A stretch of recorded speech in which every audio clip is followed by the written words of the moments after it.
بسم الله الرحمن الرحيم waxa ayaamahan ugu dambeeyay warbaahintu ay wadaday arinta shirkadda GSK ee mulkiile Axmed Cismaan Geelle iyo banka Faransiiska deyntii ka dhaxaysay waxaan halkan idinka soo jeedinayaa warbixin waafiya oo ku saabsan xaqiiqada arinta iyo xoogwaal u noqoshada xukuumadda dalka Jamhuuriyadda Soomaaliland waxa jirta deyn shirkadda GSK ee uu mulkiilaha ka yahay Axmed Cismaan Geelle ka qaadatay banka Faransiiska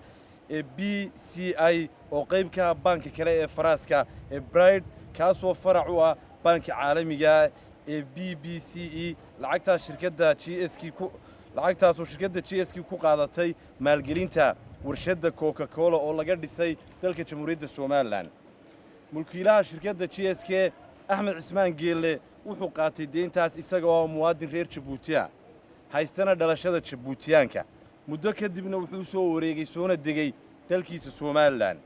12kii bishii Maarch 2018 waxa dalka Jamhuuriyadda Soomaaliland yimi agaasime ku-xigeenka banka weyn ee Faransiiska ee Bride oo ah banka iskale faraca baan ee BCI iyo agaasimaha guud ee faraca banku ku leeyahay dalka Djibouti Master Nadir Sogi labada mas'uul ee ka socda baanka Faransiiska ahi waxay sheegeen in ay lacag deyna oo dhan 20 milyan oo dollar ku leeyihiin shirkadda GSK iyo mulkiilaha shirkaddaasi Axmed Cismaan Geelle madaxweynaha Jamhuuriyadda Soomaaliland mudane Muuse Biixi Cabdi waxa uu saaray arinta guddi ka kooban wasiirkii hore wasaaradda arrimaha dibadda Dr. Saad Cali Shire gudoomiyihii hore ee banka dhexe ee Soomaaliland Maxamed Cali Ibrahim iyo taliyaha ciidanka booliiska dalka Jamhuuriyadda Soomaaliland sareeyagaas Cabdullaahi Fadal Iimaan banka Faransiisku waxa uu codsaday in lacagta deynta ee shirkadda GSK uu ku leeyahay u bixiso sida uu dhigayo heshiiska ay hore u wada galeen ee deynta ku kala qaateen ee ahaa haftada mulkiilaha shirkadda GSK Axmed Cismaan Geelle waxa uu qirtay deynta banka Faransiiska uu sheegtay balse waxa uu ku dooday in lacagtiisa iyo hantidiisa qayb ka madahi kaga xayiran yihiin dalka Djibouti oo uu khilaaf soo kala dhex galay dawladda Djibouti darteedna aanu u tagi karin halka sidaa daraadeed waxa uu ka goos qabsaday inuu aqbalo inuu lacagta deynta uu u bixiyo si hafta sidoo heshiiskoodii ahaa banka isaga ka dhaxeeyay uu dhigayay isla markaana uu banku dalbaday 15kii bishii February 2018 waxa dalka yimi safiirka wadanka Faransiiska u fadhiya dalka Kenya Ambassador Anton Sifan oo sita go'aamada maxkamadaha dalalka Faransiiska iyo Djibouti ee la xiriira arinta deynta banka Faransiiska ay u sheeganayo mulkiilaha shirkadda GSK Axmed Cismaan Geelle waxa kale oo uu sheegay in dacwad kan dhan ah shirkadda GSK ay u gudbiyeen booliiska caalamiga Interpol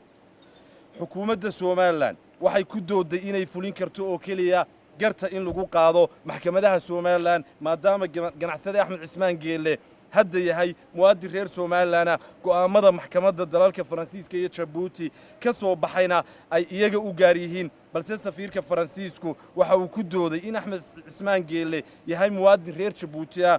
deynta banka Faransiiska uu ku qaatay isagoo muwaadin reer Djibouti oo haysta dhalashada Djibouti dood dheer kadib waxa la isla qaatay in dacwadda deynta lagu qaado maxkamadaha dalka Jamhuuriyadda Soomaaliland iyadoo haba yaraatee wax tixgelina aan la siinin go'aamada ka soo baxay maxkamadaha dalalka Faransiiska iyo Djibouti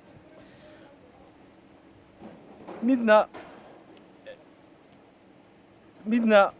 waxa lagu taliyay ganacsade Axmed Cismaan Geelle in lacagta deynta uu iska bixiyo mar hadduu qiraal yahay balse ganacsadu arinta uu ka cagajiiday sidaa darteed bankii Faransiiska waxa uu qabsaday lawyer reer Soomaaliland kaas oo bilaabay inuu soo diyaarsado qoraalada iyo waraaqaha la xiriira dacwadda deynta banka Faransiiska ay u sheeganayo ganacsade Axmed Cismaan Geelle sida curfiga caalamiga ah dhigayo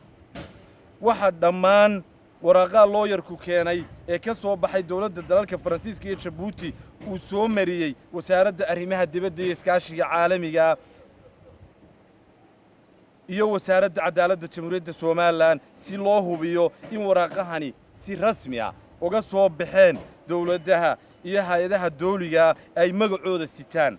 waana hab caalami ah oo loo xaqiijiyo qoraallada iyo waraaqaha isaga gudbaya dawladaha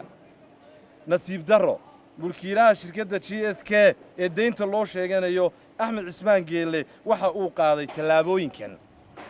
waxa uu si sharciga baalmarsan uga soo qaatay qoraallada iyo waraaqaha arrinta dacwadda deynta loo sheeganayo khuseeya wasaaradda arrimaha dibadda iyo iskaashiga caalamiga iyo wasaaradda cadaaladda tallaabadaasoo ah gef sharci qoraallada iyo waraaqaha waxa uu gudbiyey kuna abaabulay si beelaysan madax dhaqameed warmooga oo aan arrintan waxba kala socon wuxuu ka been sheegay qoraallada iyo waraaqaha uu ka soo qaatay labada wasaaradood ee kor ku xusan